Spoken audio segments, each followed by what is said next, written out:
Man, can you guys believe it? We got 4 flags up at one time. Let's go catch them. I think it's your turn, isn't it, Nick? Yeah, I think I'm up. All right, do better than Jeff and I have so far. Hopefully there's a good one here. Oh, you can see he's way off at an angle, too. I always like to give them a little bit of line so they don't feel me pulling on it. Normally in a flowage situation like this, I like to take them pretty quick before they get wrapped up in the wood. This one feels like a pretty nice fish. As long as it doesn't get wrapped up in the wood on me. Not feeling much.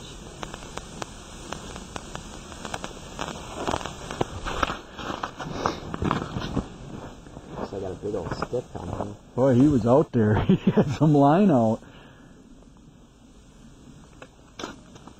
Well, there he gave you a little tug back, huh? Bit nice walleye. Nice one. Boy, he's got our other line. He's around that other line. Let's get this one through the hole. Folks, this never happens. Oh, almost. No, there is. There is. Oh. Woo! What a Chinese fire drill. Could you believe that? Beautiful. I saw the log and gave up. I saw that. Man, oh man, 2 gorgeous walleyes like that. They're just like they're right out of a mold. That cookie cutters, look at that. Man, and they are beautiful, beautiful fish. Wow. That is the craziest thing I've ever seen. This is the typical, you know, a little bit above average size fish for this fishery, and you can see it's a female by the belly on her, and both the fish Nick caught and this one were female, so we're gonna let those go to spawn another day. Beautiful, beautiful fish. Man, those are nice eyes. Oh yeah. Man, I've been doing this a long time, but you walleye guys are studs, man. I've never seen 2 nice walleyes come through the same hole on 2 different tip-ups. I'll tell you what, you know, I've been doing it a long time too, and I've never had that happen, but when I saw the line, I thought, you know, there could be a fish on it. Started pulling, and sure enough. Well, you know, it felt even bigger than it was with this 8-pound piece of wood attached. But well, yeah, I know you sort of gave up when the wood came through. So did I. I was like, oh, it's hung up, and then I saw the flash down below it. Yep. Same with me. Yeah, I noticed we both changed our actions pretty quick when we saw that nice walleye dangling. See 6 hands going for a hole real fast. You bet. That is just the craziest thing I've ever seen.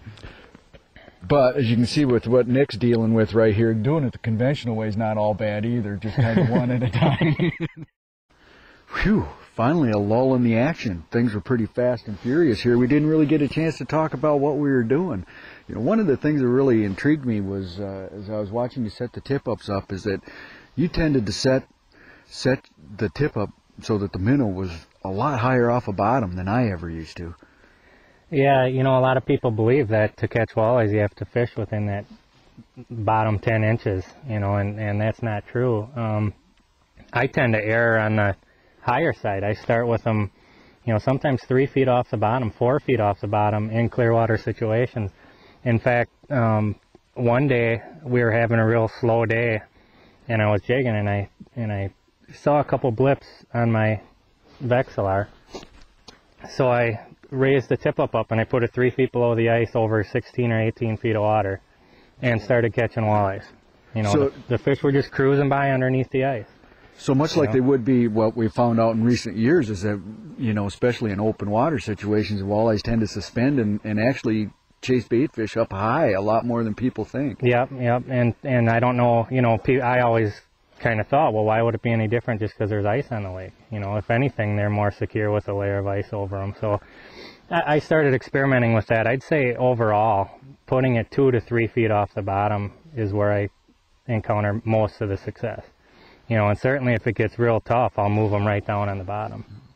That's amazing. You know, I certainly grew up ice fishing, and it was always your basic 8 inches, maybe a foot kind of situation. So I found that really intriguing, and it's obviously worked.